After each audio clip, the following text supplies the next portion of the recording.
your host, Josh Appleman, founder and CEO of Appleman Capital. Today we've got Dan Haberkost, CEO of Front Range Land. Launched his real estate career at 21. His strategic acumen by his late 20s led him to thriving portfolio, granting him an unparalleled lifestyle freedom. Dan, we appreciate you coming on the show today. If you could let the listeners know a little bit more about yourself. Hey, Josh. Yeah, thanks for having me. Long story short, I started working pretty early, and through high school and college, ran other people's businesses. And as I was finishing college, around 20 years old, I I realized that I was a little ahead compared to most of my friends, in that I've been managing people for years, managing P&Ls and other people's businesses. I didn't get to have a lot of fun in high school or college, but nonetheless, I thought, okay, well, how do I take this and apply this to some sort of business or investing to put myself ahead as an adult? And so I started reading different books on equities and businesses. And it was like everybody else when I read Rich Dad, Poor Dad, it was like the light bulb moment. Real estate it is. And so at 21, I went and bought a duplex as a house hack. I was listening to Bigger Pockets and a lot of the real estate podcasts you'd probably recognize. And shortly thereafter, I bought another house hack, just a single family, living in one room, renting out all the others. And I realized that the low and no money down stuff, as far as actual investing, it's good for maybe a house hack or two. But the reality is, real estate investing is a cash intensive venture. Things are going to go wrong, even if you do buy with no money down. One of my rentals I bought at 100% seller financed. I promise you still need money. And so a normal middle class job wasn't going to cut it. And it was around that time that I started looking around for some sort of active business that I could start. You hear about flipping, wholesaling, all these different strategies. And it ended up being land and development that I settled on, because really I met a investor at the local real estate meetup in Colorado Springs where I live. And I actually host that group now. And he'd been doing land and development all over the country for the last 40 some years. And he needed help in his business. And so I'd go down an hour south of where I live, down to Pueblo, West Colorado, every weekend, help him with whatever I could. And what that really turned into was, along with just helping with the builds, because he was doing quite a few just infill builds at the time, what was sourcing the land for the new construction projects, going direct to seller, figuring that out to go get land for the projects. And I got really good at that. And that is ultimately where Front Range Land came from. And so quite simply, it's just a giant marketing funnel going direct to seller for land. And most of it, we just buy and sell. Very occasionally, I might do an assignment, haven't done in a long time, but pretty much close everything. And then a few at a time, I'll put new construction on and sell that. And so it's quite simple, actually. And then that's the active business that has continually fed the acquisition of more rental properties. And so I've been doing this for 6 years and not planning to stop anytime soon, but I'll pause there. Oh, that's great. That's you started out with like a lot of other real estate investors start out learning with podcasts, learning with reading books, and then taking action into single family. And it's like the advice, the acumen, don't bite something bigger than your head. So as you do things and get experience, you get the experiences, and your head gets bigger with knowledge and more knowledge, and it keeps you safe through the years for the most part. So what initially inspired you to get into real estate at such a young age? Well, that goes back to having to work pretty early on. And, in high school, all I did was go to school and then go to work. And then in college, I was working full time while going to school to pay for it. That was miserable. I had no life. I had no fun. That sucked. And so that was really it. It was just freedom. I wanted some amount of freedom as an adult. I saw my older siblings, my parents, my cousins, uncles, everyone did the same thing. Went to school, got a ton of debt, got a crappy job. They were stuck in their jobs, and I did not want to replicate that. And so that was really the impetus, is just not being stuck the way everyone I grew up around was. Got it. Makes sense. That's good enough reason. It definitely keeps the motivation going, and that's the biggest piece is what is your why? Because your will creates the actions for what you desire, and that's kind of how big is your why, and your motivation behind the scenes. So on land investing, how are you all finding these deals? And I don't even know if you would consider land finding the deal. Of course, there's different areas. Don't get me wrong, like some very prominent areas, and if you snag a piece of land in a great area, then it's already it's intrinsic value is the location. How do you all are you looking for an off market list where you just pull data and advertise directly to the owners, or? Yep. So the majority of our business comes from direct to seller mail. Send about 10-ish thousand mail pieces a month. Postcards have been working really well, but sometimes we do letters, mix it up a bit there, depending on the time of year, and always just testing. And then we do some very targeted cold calling as well. So yes, it's all off market. Don't really do anything on market, at least on the acquisition side. We resell on market all the time. And yeah, mail is the majority of it, and the key is the follow up, because we very rarely get deals on the first few conversations. It's very often 10, 20 conversations later that we get a piece of land under contract. And one important distinction I want to make, guys, Josh, I'm not sure your background with land or any of your audiences, but people often misuse the word raw when referring to land. They say, oh, raw vacant land. They see a piece of land between two houses. Oh, there's a piece of raw land. No. So I go after land that is already horizontally developed. All the entitlements are in place. The utilities are there. It is, for all intents and purposes, shovel ready, where the end user, whether it's me or somebody else, just has to get the plans and engineering done and go through the process of getting a permit. No further improvements are needed to the land itself in order to build on it. And this is really important because there's a lot of time and money that is put into taking raw land and turning it into thousands of shovel-ready lots within a subdivision. And so totally different business model. I have friends that go and take raw land and just get it to the point of being horizontally developed and then sell it off to builders. It's a great business model. It's just different. And it's different in that you're going to be exposed to risk for several years. I mean, this varies a lot depending on the size of the project and the municipality and all that. But you're going to be exposed for quite a while to risk while you take the raw land and develop it. Whereas the simple arbitrage model I'm doing, the land is already buildable. And so I just think that's important that your listeners know that those two things are very different. Yeah, to kind of compound on top of that, we've got it's 21 and a half acres of industrial I-1 land. It's already entitled for the permitted use, what we wanted for self-storage. However, there is a 20-year overlay that has already been approved and entitled on top of the I-1 zoning. So with that overlay, it permits up to 200,000 square foot of industrial warehouse. That's then to get our project approved, it's taking it all the way back through the physical court to get a conditional use permit.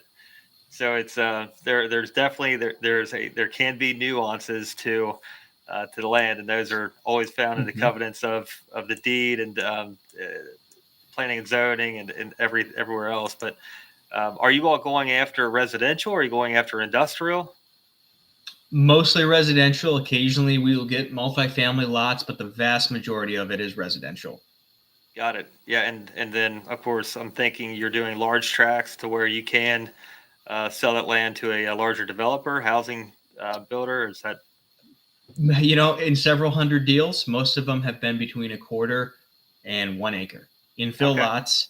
Think throughout Florida. Florida is just an endless array of subdivisions, with maybe 20 to 50% built out all the way up the coast and even inland. And so most of those subdivisions have small quarter, half acre lots. Those have been great. And even the big guys, so think of D.R. Horton or Toll Brothers or Lennar, they do large subdivisions where they own the whole thing, but then they also have, D.R. Horton calls it their scattered lot program, where they buy individual lots within these already done subdivisions where they don't own the whole thing. So among the big builders, you have the medium and small guys as well, and those tend to be the end buyer for the lots we sell. And then sometimes it's just the mom and pop who's going to hire the builder to put a house on that land for themselves. Got it. So you mentioned Florida. What would be like the coolest lot that you have ever gotten under contract? Like a wow, I can't believe we have this under contract. Coolest, I guess, there was one we did this year in Homestead, Florida. That was a great deal. And for anyone who doesn't know where that is, it is within Miami-Dade County, south west of Miami. And it's kind of up against the Everglades on the one side. And it's very landlocked, so to speak. Like there is not much land over there because you go towards the metro and that's all built out. And so we bought it at 45 and we resold it at 130,500 with 24 hours on market. And so that one was just interesting because that was a great deal. Obviously, they're not all like that. And that one, it was a weird type of, it was a very specific type of ag zoning where there was all kinds of restrictions and they couldn't build a house on it without a special use permit. But that area was so in demand. I've never seen demand for land like that before. Yeah, Miami is still it's still wild down there. It's got massive growth. It's incredible. But yeah, you'll get those pieces of property like you all doing direct to seller. That is that opens you all up for some very unique opportunities that typically never even go on the market because you'll blast them out to your email buyers, I'm sure, before you even take it on the MLS, and then those somebody of theirs might grab it, and then if they don't, then you'll see it pop on the MLS, and then it's open market. But that's more kind of like being on mailing lists to different wholesalers and guys that are bringing deals. Sometimes you can get the deals through those channels before the MLS. That's cool. How many? So what? Tell us about your portfolio. What have you grown your portfolio to right now with land? Well, with the land, it's just a cash printing machine is the goal. So Okay. I don't want to keep anything on that side of things. It's just a way to scale my income to go buy more and more and more rental properties. Okay. So that's the goal there. And so if we're sitting on land and it's not moving, that's a problem. So velocity is a big part of the business. It's just a way to make money ultimately. So I'm not the type that's buying land and holding it for 3 to 5 years, at least not now. So Got it. Okay. we have Very good. usually we have a couple dozen properties between under contract to buy, listed for sale, and then under contract to sell. We usually have 2 to 3 dozen properties. Yeah, that's what makes land very tough is that there's no cash flow being produced. So it's tough to get it under contract and then go through all of the entitlement process, planning and zoning when you don't have entitlements. You've already got entitlements when you're purchasing these properties. Yes. So that's a huge advantage to the end buyer that can just simply pick out a print, work with the architect, and then get things done. That's huge. Yep. Very cool. So, what have been some learning lessons that you've encountered on your journey so far? Yeah, there's a million things I could go through, but just sticking to land because the point I want to make is applicable across the board. It's hard to overemphasize the importance of follow-up because when I look at our CRM, we have a long-term follow-up category, and we pull deals from that all the time, 6, 9, 12 months later. I mean, so many of these deals are 20, 30, 40 follow-ups down the road. The deal I just cited in Homestead, Florida, that was a really good one. I think my acquisition manager had been on that for 10 months, and there was over 40 follow-ups to get that deal. And so basically the way we have things set up, if we talk to the seller and they seem like they're our avatar, right? And what I mean by that is our seller demographic. If they say, hey, I want 60 grand, it's worth 50. And, that's not our seller, right? Oh, okay. Here's our realtor. Good luck. Go call a realtor. But if they're insistent on not selling with the realtor, they're not unreasonable on price, we will continually follow up with them until we either get that deal or they sell it to someone else or tell us to F off. We will not stop following up because really the key to marketing is just being ever present in that person's mind until they're ready to sell so that when they are, they call you. And so that's probably one of the biggest things I want to drive home to all your listeners. Let's kind of tie this into maybe some marketing strategies for the listeners, guys that are trying to break in, and because that's a big part. What are some systems that you'd have them set up, and then are you all doing text blast? I know you're doing direct mailing, but is there text blast, or what kind of CRMs would you use, and tie all that together for us? Sure. So we use Pebble. And that is specific for land. It would not be ideal for houses or apartments. So you'd need to find a different CRM. But I know there's plenty of options out there. That's not that hard. We don't do text blasts. Once we're already in contact with the seller and having a conversation, we might send a text just as a means of follow-up. But I have our own internal SOPs for frequency of follow-up depending on the conversation and the seller and what's going on. But that varies dramatically, so I can't give you a good rule there. But whatever asset you're targeting, make sure you have a good CRM. Make sure you're relentless on your follow-up.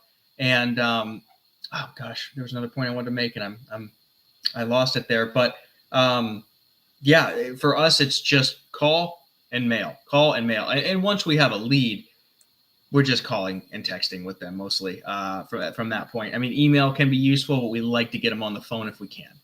Yeah. Are you all leveraging a VA? No VAs. I've not had any luck with that. All my people that work for me are here in the U.S. Okay. All right. Very good. Yeah. It's been hit and miss. I know what you mean. It's you can get them trained really good. Just take overflow things and then nominal tasks, duties off of your core personnel employees, and then just kind of creates a disconnection too. Is what we've kind of battled. So it's a back and forth, but totally agree. So what is the overarching big hairy audacious goal to the land investing? Keep doing it until your multifamily portfolio pays for everything else, or what's the goal? Yeah, so it's funny. I'm working on refining those for next year, so I don't have those fully built out. But the biggest new thing is with a partner, a friend and now business partner of mine. We just launched Ground Up Partners, which is if you have a land deal and you need to close it, you're not assigning it, you don't have the funds for it, bring it to us. We'll partner on it and provide the capital. So that's worth discussing if anyone has land deals that they don't have the capital for. So launching that and really getting that built out is a big thing we're working on for next year, because the land space is so inefficient. There are no capital providers. I'm exaggerating a little bit, but barely. I mean, there are almost no capital providers for land. All of my friends in the land space have the same problem of having a really hard time getting financing, even if they're buying it at 50, 40 cents on the dollar. And so we're working to solve that problem. So that's one of the biggest things on my radar, along with just keeping my business going, my personal business going. Yeah, I think, and you're 100% correct. Land is extremely tough to finance, and you've got to have a really, really solid business plan for the purpose of buying the land. It's got to be able to be executed.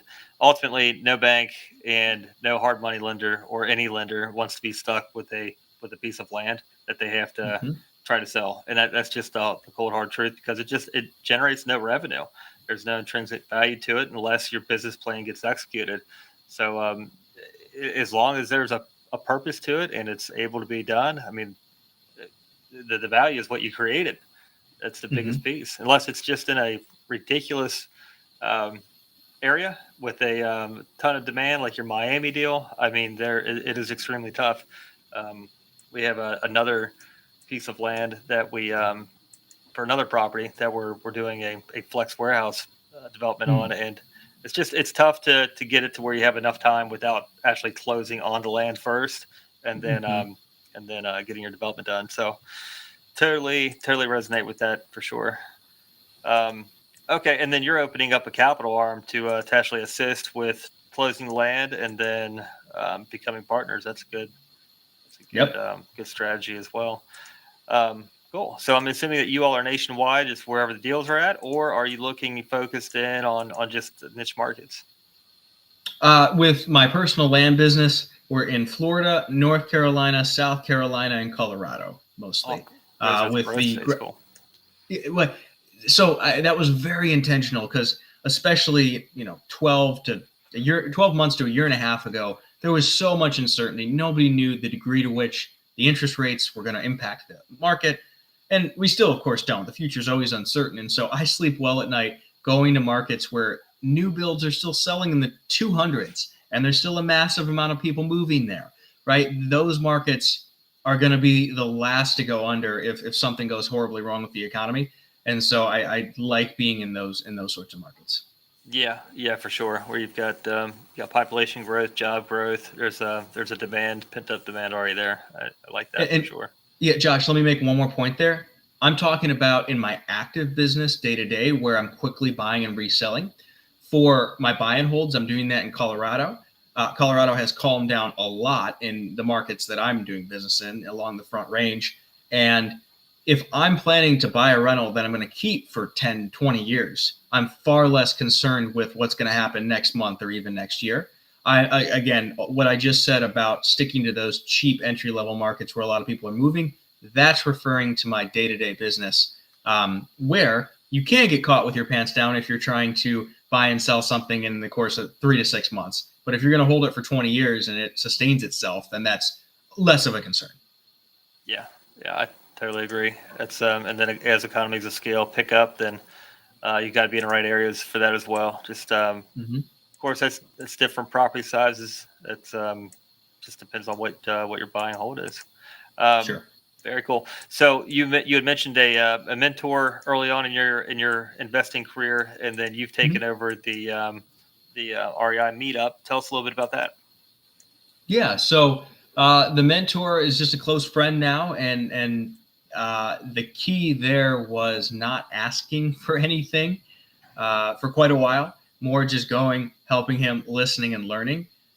So being somebody now that occasionally people do reach out to me, don't send a message, on the first message to someone you've never talked to before in your life that you heard on a podcast, ask them for something. That's not a great way to get a mentor. Don't ask them to be your mentor. What you're really doing is just over time making a friend. So important note there. If I had, asked him to give me all your secrets day one, that probably wouldn't have gone over quite as well. And then yeah, the real estate group is in Colorado Springs. That's been really valuable. There's, of course, always a portion of the room that comes and doesn't do anything, but the amount of competent people I've met there and business partners and people I've transacted with that I've met there has been really amazing, and that's been well worthwhile. And I mean, we get a really solid turnout, anywhere from 50 to 100 people generally. So that's been worth doing for sure. Awesome. Have you had the opportunity to train someone else how your business works as far as Mm-hmm. in the meetup? Very cool. That's Yep. it's gratifying to pass the knowledge along. Yeah. All right. Yeah. Dan, if somebody wants to reach out to you, learn more about land investing and how they can possibly look more into your company and be a part of it, how can they reach out? Dan Haberkost on Facebook, Instagram, or just danhaberkost.com. That is perfect. I truly appreciate you spending the time with us today. Definitely look forward to following you. And Dan, we will certainly talk soon.